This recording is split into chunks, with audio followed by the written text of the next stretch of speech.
अस्सलामुअलैकुम, मेरा नाम बख्तावर है and welcome back to my YouTube channel Bakhtawar Ali MLT education career. आज का हमारा टॉपिक है identification of white blood cell. Now let's start. White blood cell दो तरह के होते हैं, एक ग्रेन्युलोसाइट और दूसरे अग्रेन्युलोसाइट।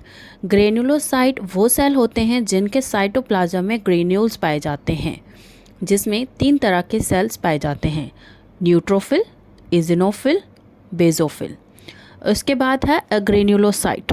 अग्रेन्युलोसाइट वो सेल्स होते हैं जिनका साइटोप्लाज्म क्लियर होता है, मींस के उनके साइटोप्लाज्म में कोई भी ग्रेन्यूल्स नहीं पाए जाते।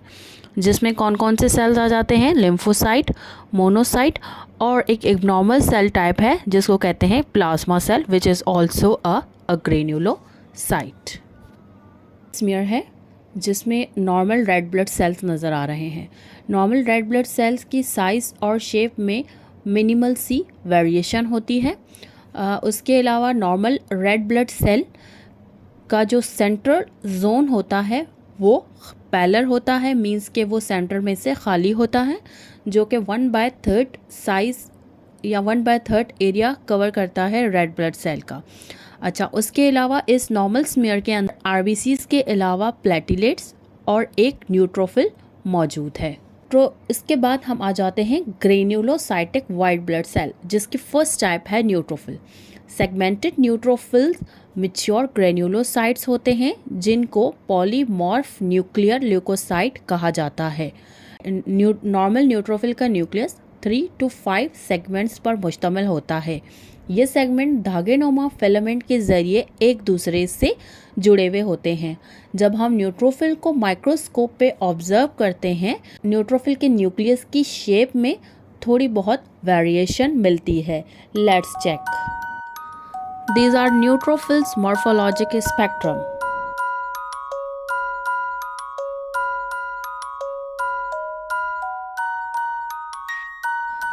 नॉर्मल न्यूट्रोफिल के मॉर्फोलॉजिकल स्पेक्ट्रम के बाद हमारे पास है hyper segmented neutrophil.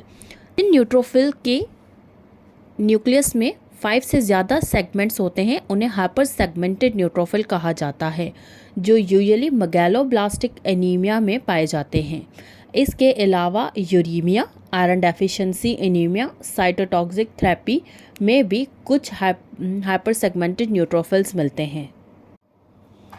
Now we have second type of granulocytic white blood cell is eosinophil. eosinophil में बायलूप्ड न्यूक्लियस होता है with कर्स क्रोमेटिन। क्रोमेटिन क्या है? Chromatin is the mixture of DNA and protein. अच्छा, उसके अलावा eosinophil का size same as neutrophilic size. eosinophil के साइटोप्लाज्म में eosinophilic ग्रेन्यूल्स पाए जाते हैं।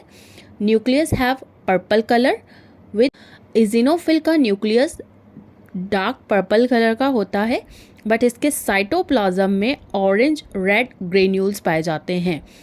ये फर्स्ट पिक्चर में जिसमें आपको बहुत सारे eosinophils मिल रहे हैं नज़र आ रहे हैं, इसमें आप देख सकते हैं कि eosinophil का कलर ऑरेंज रेड कलर है। अगर यही सेम कलर हमारे पास स्लाइड के ऊपर अपेयर होता है तो आपकी स्टेनिंग बहुत अच्छी हुई हुई है, ठीक है।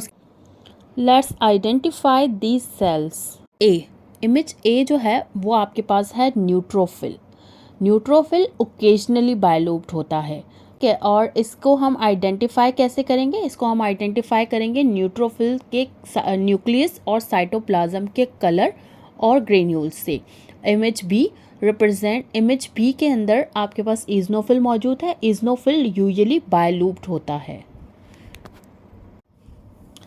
उसके बाद ये इमेज है जिसमें usually eosinophil have bilobed nucleus. eosinophil का यूजुअली बायलूप्ड न्यूक्लियस होता है और क्रोमेटिन, जबकि eosinophil में सिंगल लूप्ड न्यूक्लियस भी पाया जाता है, but in rare cases. Now we have third type of granulocytic white blood cell is basophil. Basophil में अनसेगमेंटेड या फिर बायलूप्ड न्यूक्लियस होता है, जो कि पूरा छुपा हुआ होता है या कवर होता है साइटोप्लाज्मिक ग्रेन्यूल्स से। बेसोफिल के ग्रेन्यूल्स डार्क पर्पल कलर के और प्रोमिनेंट ग्रेन्यूल्स होते हैं जो न्यूक्लियस को कवर कर देते हैं।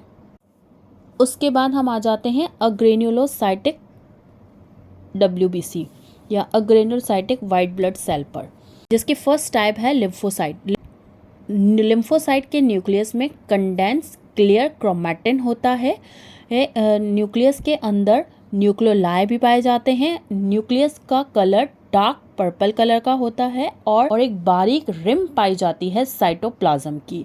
नॉर्मल लिम्फोसाइट को हम स्मॉल लिम्फोसाइट भी कहते हैं, जो रेड ब्लड सेल से साइज में थोड़ा सा बड़ा होता है। स्मॉल लिम्फोसाइट्स के अलावा कुछ लार्ज साइज लिम्फोसाइट्स भी पाए जाते हैं, जिनको हम लार्ज ग्रेन्यूलर लिम्फोसाइट्स कहते हैं, जिनके का साइटोप्लाज्म लाइट स्टेन होता है या लाइट कलर का होता है स्मॉल लिम्फोसाइट्स के मुकाबले में। लार्ज ग्रेन्यूलर लिम्फोसाइट्स के न्यूक्लियर की शेप में बहुत वेरिएशन पाई जाती है और न्यूक्लियस ज़्यादातर इसेंट्रिक होते हैं।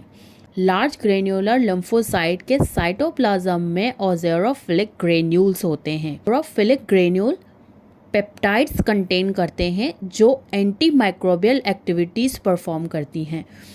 कुछ large granular lymphocytes natural killer होते हैं और बाकी T lymphocytes. Let's check the cytolymphocytes morphologic spectrum.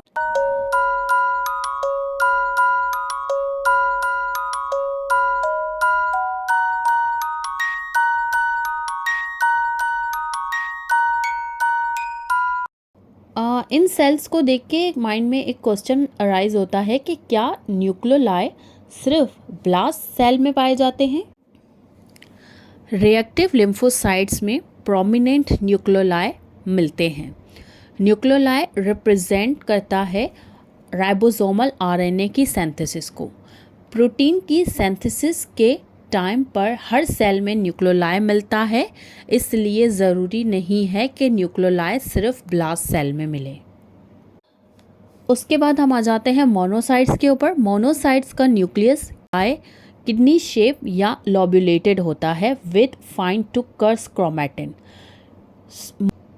Monocyte size में लिम्फोसाइट से बड़े होते हैं और मोनोसाइट का साइटोप्लाज्म ग्रे ब्लू कलर का होता है।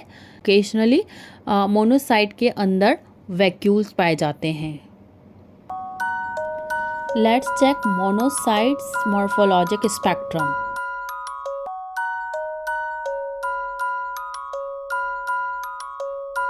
ये थी identification of white blood cell. इसी तरह की इन्फॉर्मेटिव वीडियोस आप तक पहुंचती रहें, इसीलिए मेरे चैनल को सब्सक्राइब करना मत भूलिएगा और बेल आइकन को प्रेस करिएगा ताकि हर आने वाली वीडियो की नोटिफिकेशन आपको मिलती रहे। Thank you so much.